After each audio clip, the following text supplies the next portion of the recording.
If your Zigbee devices randomly disconnect or just don't respond sometimes, there's a good chance the devices aren't actually the problem.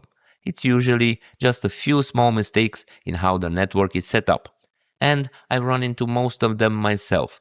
Things that don't seem obvious at first but make a big difference once you fix them. So in this video, I want to go through the most common Zigbee mistakes and what actually helped me fix them. First one, and probably the easiest to fix. Plugging in your Zigbee dongle directly into your computer or Home Assistant server.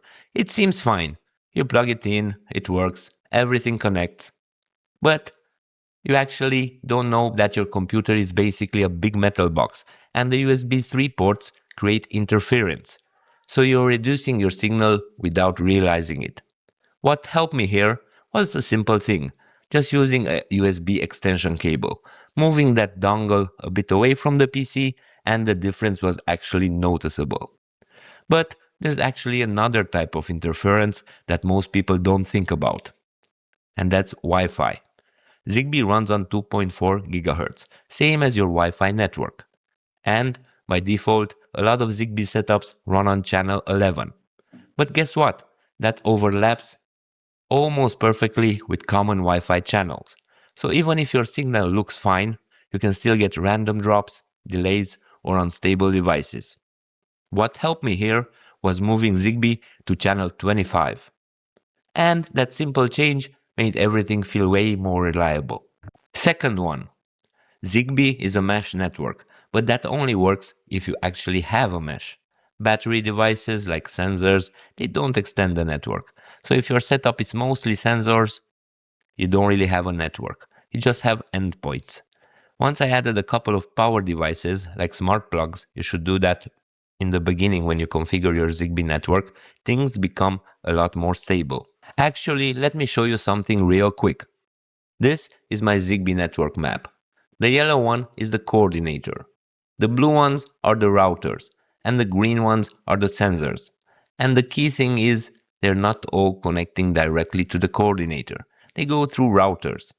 So if you notice sensors, they go through plugs or other plug devices, not straight to the hub. And that's what makes the network stable. For example, look at the Panasonic TV plug at the bottom. It's acting as a parent to a whole group of sensors, including the dining room and the living room thermostats. By jumping through the TV plug instead of straight to the brain, to the hub, to the coordinator, the signal stays strong and uses less battery. Placement is another one, and this one can be a bit confusing, because it's not always about distance. You can have a device that's really close and it still doesn't work properly, and then another one much further away and it works perfectly. I'm sure you all had this scenario, and that's because Zigbee doesn't really care about distance.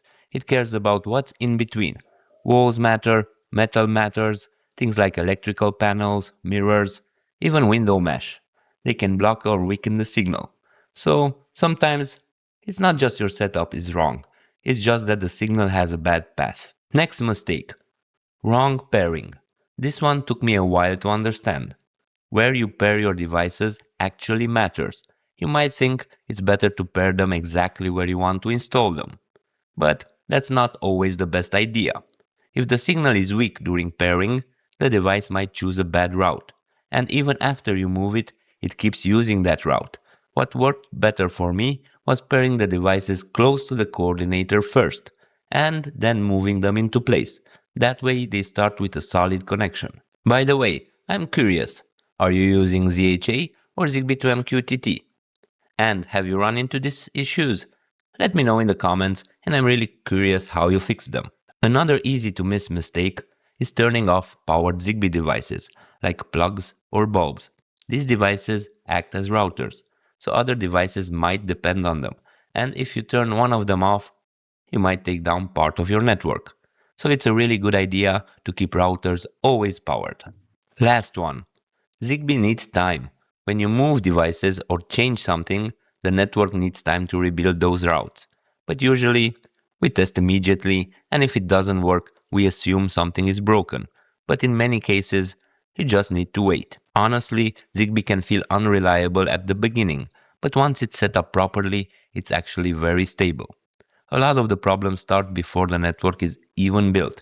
If you plan it properly, add enough powered routers, place them in the right spots, and keep your coordinator away for interference with a USB extension, your Zigbee network can be incredibly solid. So now I'm curious, which one of these are you dealing with? Or did something else cause issues in your setup? Let me know in the comments. I'm always interested to see how different setups behave.